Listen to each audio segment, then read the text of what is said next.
हजारो सोलापूरकरांनी केला भारत मातेचा जय जयकार. हर घर तिरंगा अभियानांतर्गत शहर मध्य भाजपातर्फे तिरंगा पदयात्रा उत्साहात. भारत माता की जय, वंदे मातरमचा जयघोष करत हजारो सोलापूरकरांनी देशभक्तीचा हुंकार दिला. निमित्त होते हर घर तिरंगा अभियानांतर्गत शहरमध्ये भाजपातर्फे आयोजित तिरंगा पदयात्रेचे. पंतप्रधान नरेंद्र मोदी यांच्या संकल्पनेतून मुख्यमंत्री देवेंद्र फडणवीस यांच्या नेतृत्वाखालील स्वातंत्र्य दिनानिमित्त शहर मध्य भाजपातर्फे या तिरंगा पदयात्रेचे आयोजन करण्यात आले होते.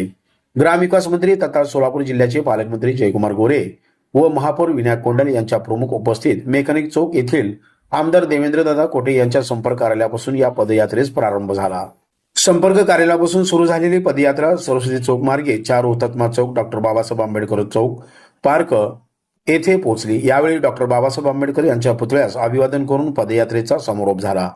या प्रसंगी आधी उपस्थित होते नगरसेवक, नगरसेविका, भाजप पदाधिकारी, संभाजीराव शिंदे विद्या मंदिर, राज मेमोरियल इंग्लिश स्कूलचे विद्यार्थी, विद्यार्थिनी, शिक्षक तसेच सोलापूरकर नागरिक मोठ्या संख्येने सहभागी झाले होते.